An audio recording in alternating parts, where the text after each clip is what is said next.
man like me deserves a rest every now and then.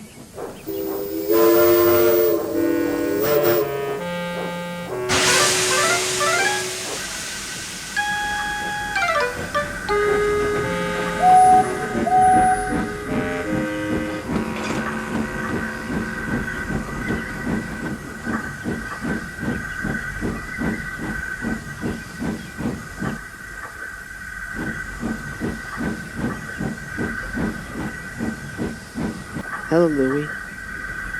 Hi, Billy. Are you alright, Lou? I mean, speaking as a friend, you seem a bit stressed lately. Oh, I'm fine, Billy. Just annoyed. About what? Well, Queen Charlene Cavalera is visiting the railway for a weekend. Okay, but how is it making you frustrated? Queen Charlene Cavalera doesn't have a bad bone in her body. It's not Charlene I'm frustrated about, Billy. It's her private engine. Oh, Sir Francis Drake? Exactly.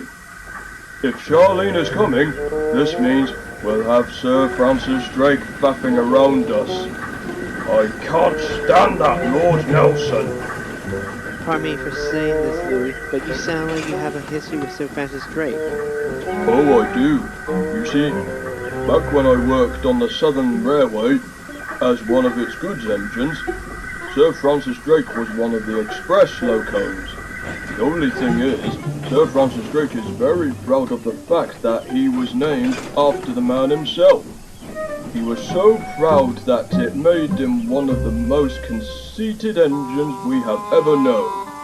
Not only that, he was strict and refused to do any goods or shunting. He ordered us about to fetch his trains and shunt them away for him. It got in our nerves, and eventually he refused to do a thing for him afterwards.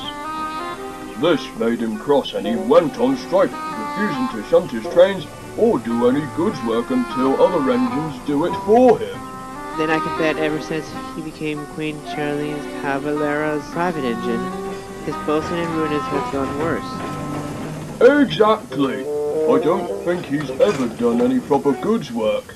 He just sticks to important passenger duties and leaves us other engines to do extra work, doing half of Sir Francis Drake's work as well as their own. I did some of that too when I was young. I have a feeling he's going to do the same thing here for the weekend. To be perfectly honest, Billy, I'd much rather be working with those horrid diesels when they first came into the picture on British railways. But not all diesel were like that, Louis. Most of them were quite nice and had respect for us steam engines. In fact, there are more diesel who had respect for us than there were of those who didn't disrespect us.